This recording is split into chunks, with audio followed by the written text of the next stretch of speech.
Ostaje ti 1 sat. Kaci ga? Evo i njih, Ambar i Mateo, kralj i kraljica ove staze. Pripremaju se za natjecanje.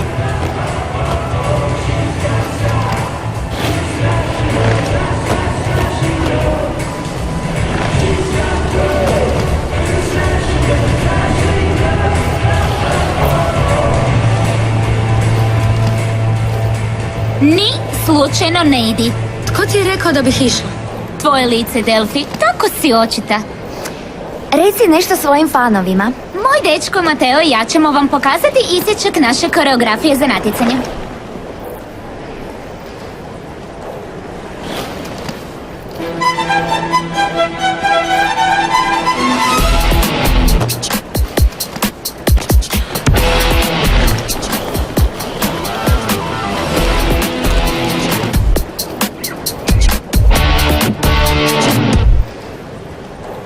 Predivno. Bili su divni.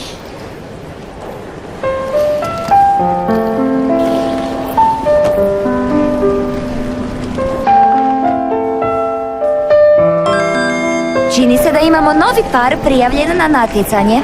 Ko su oni?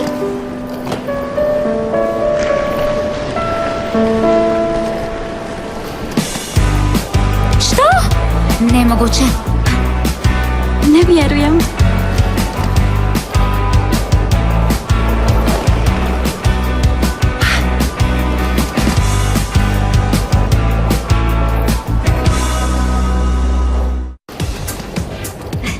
Ne vjerujem.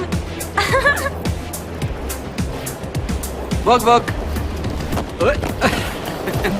Bolje ikad nego nikad, ha? Simon! Hej, paš ćemo, Luna. Mislila sam da se ne želiš natjecati. Zapravo ne znam da li želim, ali želim ti pomoći. Najbolji si prijatelj, hvala. I moraš me naučiti poteze. Ovdje je sve drugčije. Obećavam, sve ću te naučiti. I provest ćemo se genijalno. Bićemo najbolje duo na svijetu. To te ja pitam. Valjda će mi se svidjeti i kao rolanje na cesti. Sigurno hoće. Čim počne, poželjet ćeš rolati sve više i više i više i više. Dođi, pokazat ću ti. Da stavim kacigu. Da. Dođi, pokazat ću ti sve što sam naučila na stazi. Pardon. Oprosti. Već ste rolali? Da, jako smo sretni što ćemo se zajedno natjecati. Da, vidjela sam. Čestitke. Hvala. Gle, ljubavi, bit će da imam novog fana. Fana? Šalim se, Lunice. Želim vam sve najbolje. Hvala. Dođi. Jadnici, samo se zabaravaju. Neće daleko doburati.